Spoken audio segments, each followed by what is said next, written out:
Hello guys, இந்த video எதை பற்றி அப்படின்னா சாம்பியன்ஸ் ட்ராஃபி மேட்ச் 2 டாஸ் முடிஞ்சிருச்சு. So Bangladesh won the toss and decided to field. So India வந்து செகண்ட் பேட்டிங் தான் பண்ண போகிறாங்க. பட் அதுக்கு முன்னாடி எனக்கு ஒரு பிக்கஸ்ட் கொஸ்டின் இருக்குது. பிளேயிங் லெவன் பார்த்தோம்னா பிளேயிங் லெவனில் எல்லாமே ஆல்மோஸ்ட் சேம் தான். ஒரு 2 சேஞ்சஸ்.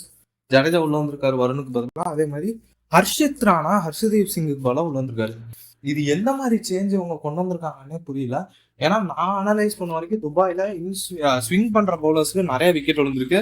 எஸ்பெஷலி துஷ்வந்தர் சமேரா, ட்ரெண்ட் போல்ட்டு, அப்புறம் சாம் கரன் கூட இப்போ ஸ்விங் பண்றது இல்லைங்கிறனால செம்ம அடி வாங்கினாரு. இந்த மாதிரி ஸ்விங் பண்ற பவுலர்ஸ் நல்லா விக்கெட் எடுத்திருக்காங்க கைஸ். இவங்க எதுக்காக இப்போ இவங்க வந்து சொல்லிடலாம், நாங்க வந்து ஹர்ஷித் ராணா தான் ஆட போறோம், பும்ராவே வந்தாலும் பும்ரா வெளியே உட்காரட்டும், ஒரு ஃபாஸ்ட் பவுலர் நாங்க ஹர்ஷித் ராணா தான் ஆடுவோம் அப்படின்னு. அவர் இப்போ கூட விக்கெட் எடுக்கலாம் கைஸ். 3 விக்கெட் எடுக்கலாம், 4 விக்கெட் எடுக்கலாம். பட் ஹர்ஷித் ஆனாலும் அதே 4 விக்கெட் எடுப்பாரு.